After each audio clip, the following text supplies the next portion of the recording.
रवि और विजय दोनों भाइयों के बीच बहुत प्रेम था। दोनों की अच्छी नौकरी थी। रवि शादीशुदा था। पत्नी नेहा भी बहुत ही अच्छे नेचर की थी। रवि और विजय के मम्मी पापा नहीं थे, बस उनके नाना जी थे जो गांव में रहते थे। नाना जी का भी इस दुनिया में रवि और विजय के अलावा कोई नहीं था। काफी समय से रवि और विजय के नाना दीनदयाल उन्हें गांव बुला रहे थे, पर काम ज्यादा होने की वजह से दोनों उन्हें मिलने नहीं जा पा रहे थे। पर एक दिन जब नाना जी का फोन आया, अरे रवि बेटा, मैंने विजय के लिए गांव में एक बहुत अच्छी लड़की देखी है। मैं सोच रहा हूँ विजय की शादी उसी लड़की से कर दूं। बिल्कुल नेहा बहू की तरह संस्कारी लड़की है। तुम सब गांव आ जाओ तो लड़की को भी देखना हो जाएगा और लगे हाथ बात भी पक्की हो जाएगी। मुझे तो लड़की बहुत पसंद है और जहाँ तक मैं जानता हूँ मेरी पसंद की लड़की को विजय मना नहीं करेगा। जी नाना जी, अभी तो रवि पिछले 6 महीने से ऑफिस की वजह से दूसरे शहर में रह रहा है। बस कुछ दिनों में वापस आ जाएगा तो मैं उससे बात करता हूँ, फिर हम गांव आ जाएंगे। ठीक है बेटा, मैं तुम सबका इंतजार करूंगा। अच्छा, मैं लड़की वालों से कह देता हूँ कि तुम कुछ दिनों में आ जाओगे, ठीक है? रवि फोन रख देता है। क्या हुआ भैया, आपने नाना जी से ये क्यों नहीं कहा कि मैं 2 दिन पहले वापस लौट आया हूँ? वो इसलिए क्योंकि मुझे समझ नहीं आया कि मैं क्या जवाब दूं। पता है, नाना जी ने तुम्हारे लिए गांव में एक लड़की पसंद की है और वो चाहते हैं कि तुम उस लड़की से शादी कर लो। अब जहां तक तुम्हारी भाभी और मैं जानते हैं, तुम प्रिया से बहुत प्यार करते हो और उसी से शादी करने वाले हो। अब एकदम से मैं नाना जी से क्या कहता, उन्हें बुरा भी लगने वाला था। अब तुम बताओ कि क्या जवाब देना है उन्हें।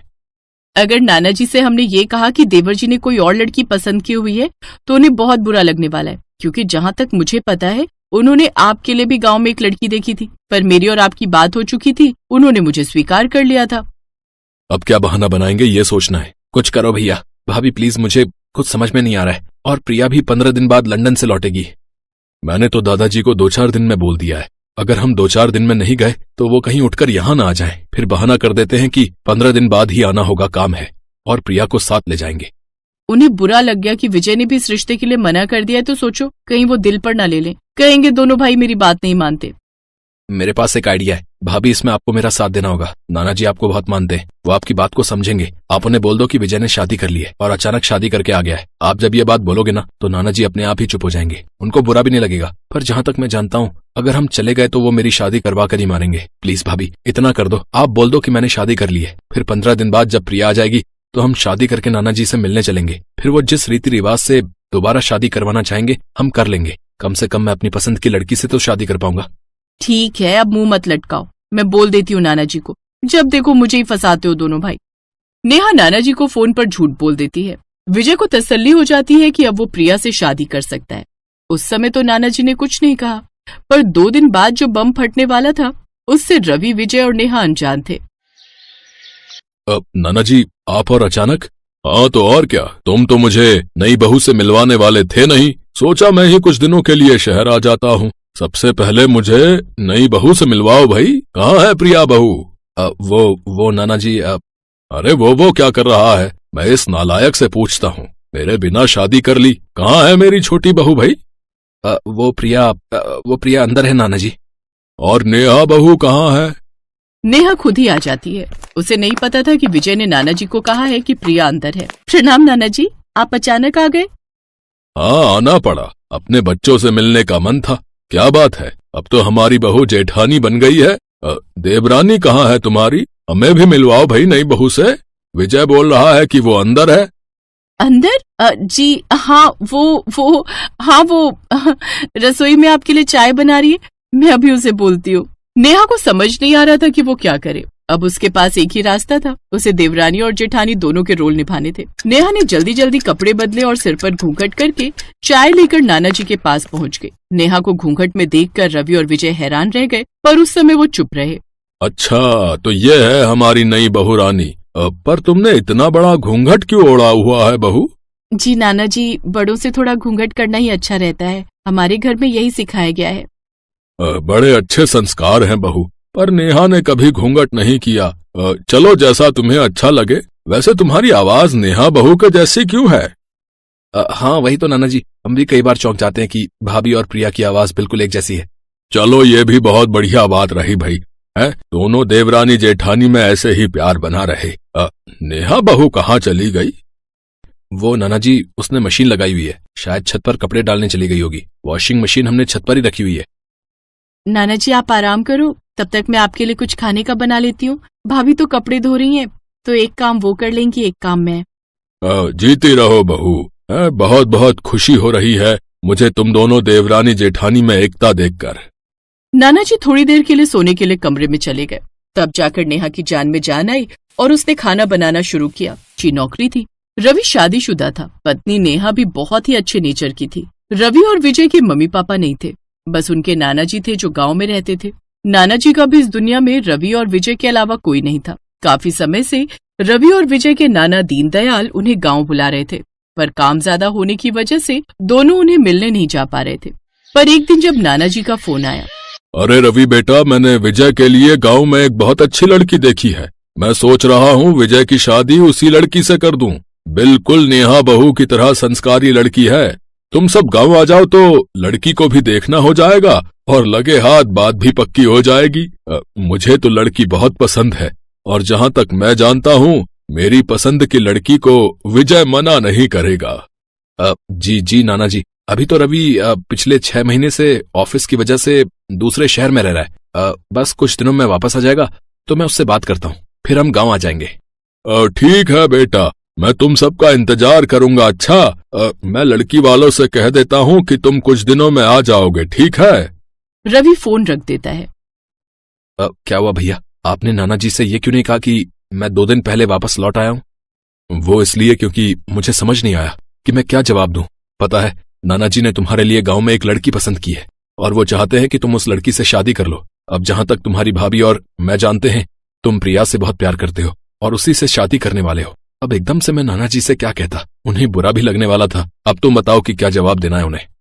अगर नाना जी से हमने ये कहा कि देवर जी ने कोई और लड़की पसंद की हुई है तो उन्हें बहुत बुरा लगने वाला है, क्योंकि जहां तक मुझे पता है उन्होंने आपके लिए भी गांव में एक लड़की देखी थी, पर मेरी और आपकी बात हो चुकी थी, उन्होंने मुझे स्वीकार कर लिया था।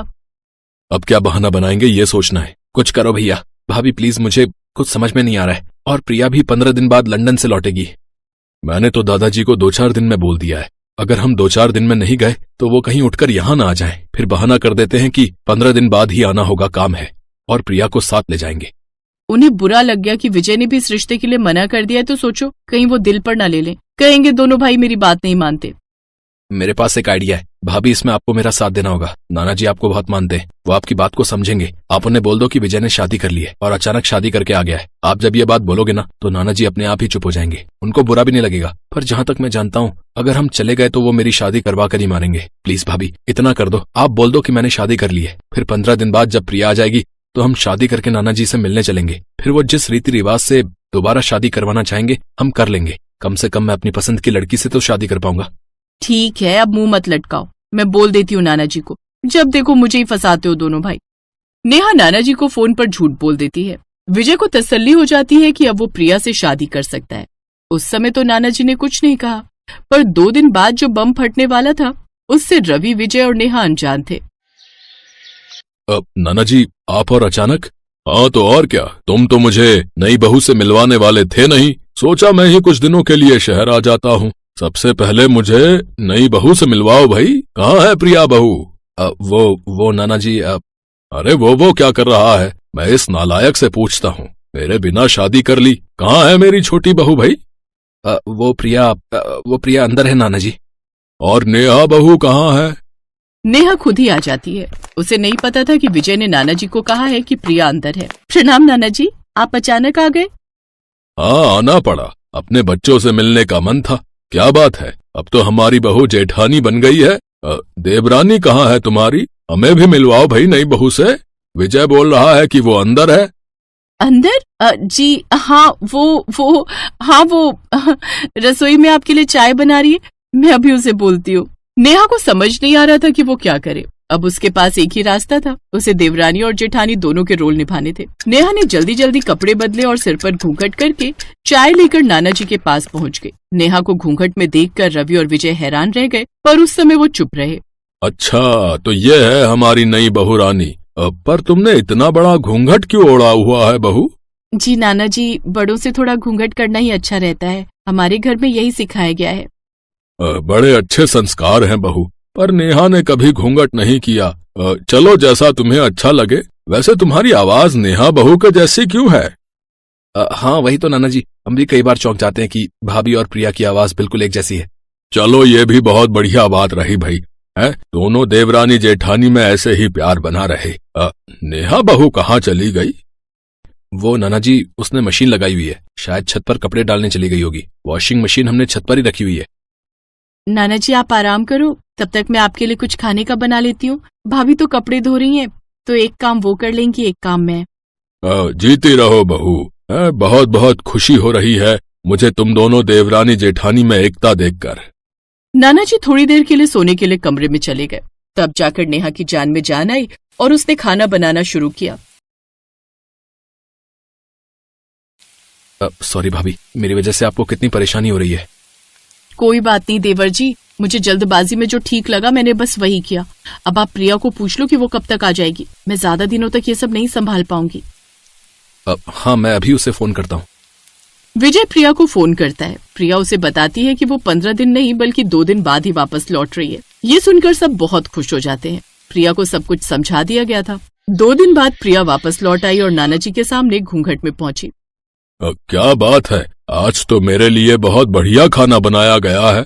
वैसे ये खाना जेठानी ने बनाया है या फिर देवरानी ने? मेरा मतलब है मेरी बड़ी बहू नेहा ने बनाया है या फिर मेरी होने वाली छोटी बहू प्रिया ने बनाया है भाई? नाना जी की बात सुनकर सब चौंक जाते हैं। प्रिया भी अपना घूंघट ऊपर करके नाना जी की तरफ देख रही थी।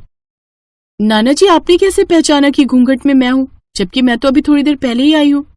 वो इसलिए बहू क्योंकि मैं ये बात उसी दिन जान गया था कि नेहा जेठानी भी बन रही है और देवरानी भी, पर मैं उस समय चुप रहा। मैं जानता हूँ तुम सब मुझे बहुत प्यार और सम्मान देते हो और मेरा सम्मान बनाए रखने के लिए ही तुम सब ने ये नाटक किया है, और अब इस नाटक को सच में बदलने का समय आ गया है बहू। मैं आज ही पंडित जी से बात करता हूँ। नेहा बहू, विजय और प्रिया की शादी की तैयारी शुरू करो। मेरे नाती की शादी खूब धूमधाम से होगी भाई। जी नाना जी।